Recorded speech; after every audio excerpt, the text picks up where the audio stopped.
सभी को जय श्री राधे। आज का जो लाइव है और जो आज को जो नई ताज़ा अपडेट है मैं आपको सबको बताऊंगा।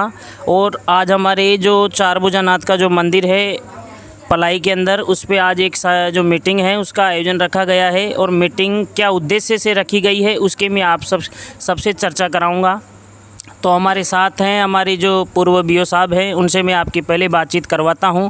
जो हमारे आज के जो मतलब मीटिंग का क्या उद्देश्य है, इनके बारे में ये क्या जानकारी देंगे और आगे की इनकी क्या प्रोसेस है, मैं इनसे आपकी बातचीत करवाता हूं।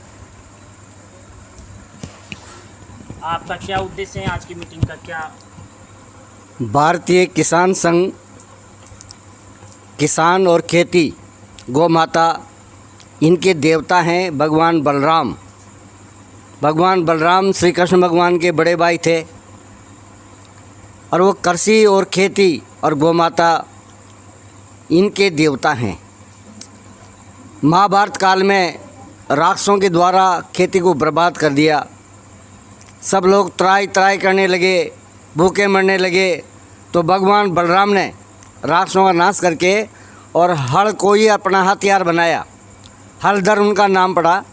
और तभी से समाज को जीवित रखने के लिए गौ माता को माँ मानकर और गोबर से गौमूत्र से उस जो खेती की जाती है उसमें ताकत होती है। ये अंग्रेजी खाद की जो खेती होती है ना, इससे ताकत नहीं होती अन्न में, इससे बीमारियां फैलती है। ये जितनी भी गौ माता में बीमारी आ रही है, कोरोना की बीमारियां हैं या पेट दर्द है या पेट आड़ फैल है, ये सारी बीमारियां अंग्रेजी खाद का प्रोडक्ट है, अंग्रेजी खाद से हुई है। इसलिए भारतीय किसान संघ की मान्यता है कि भगवान इष्ट देव अपने जो बलराम भगवान हैं, उनकी जयंती को किसान और खेती ये करने वाले लोग मनाएं और इन बीमारियों से, जो खाद की बीमारियां हैं, अंग्रेजी खाद की बीमारियां, इनको छोड़कर और गौ माता की सेवा करें। गौ माता के गोबर और उनके मूत्र से ही खेती की जाएगी तो फिर अपने देश से बीमारियों का विनाश हो जाएगा। आज जो ये केचुए हैं जिनको गंडोड़े कहते हैं, वो दिखाई नहीं देते। वो सब मर गए, कहाँ गए? वो किसानों के मित्र थे, उनसे खेती की उपजाऊ होती थी। खेती अन्न हो, बाजरा हो, गेहूँ हो, चना हो, ये जो जीव थे जिनसे खेती अच्छी होती थी, वो सारे जीव धरती के अंदर चले गए। क्यों चले गए? क्योंकि ये जो अंग्रेजी खाद है ये उनको मारता है, ये पालता नहीं उनको। इन जीवों को जो हमारे खेती के लिए लाभदायक हैं, उन जीवों को पालने वाला है गौमूत्र और गोबर। गोबर में कोई भी कीड़े होंगे खेती के, वो ऊपर आ जाते हैं, और जो अंग्रेजी खाद में वो कीड़े होंगे तो मर जाते हैं। तो ये तो जहर है। और ये चारा मारने की दवाई है, वो बिल्कुल नछोड़ जहर है। हमारे किसान भाई अंधेधुन में उनको ध्यान तो था नहीं, और चारा मारने की दवाई का उपयोग करते हैं तो धरती माता में जहर हो गया।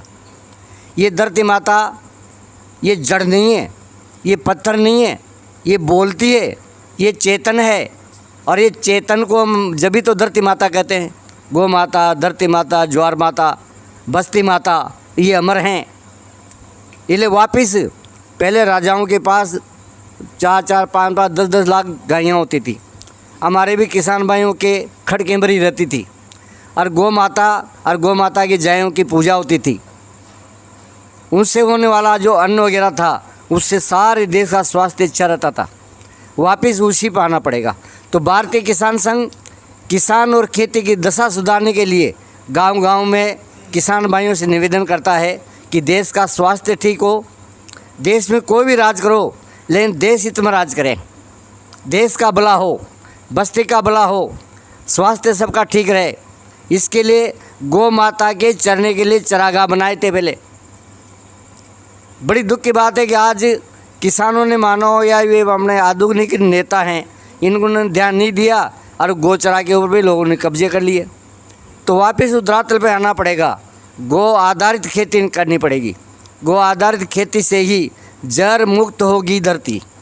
नारा भी है, गौ आधारित खेती से ही जहर मुक्त होगी धरती। अगर जहर मुक्त नहीं किया इसको, तो जैसे कोई शराबी आदमी होता है, उसकी आदत पड़ जाती है और शराब पीते पीते ही वो सारा शरीर नष्ट हो जाता है।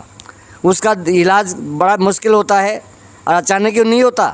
वैसे हमारे किसान भाइयों ने भी अंग्रेजी खाद, चारा मारने की दवाई, ये दवाइयाँ दे दे, कीटनाशक दवाइयाँ ये दे देकर धरती माता को जहरीला कर दिया है और उसका परिणाम सामने आ रहा है। जैसे उड़द की फसल है या बहुत सारों के फल ही नहीं आते, उसमें दाने नहीं आते, ये उसका परिणाम है।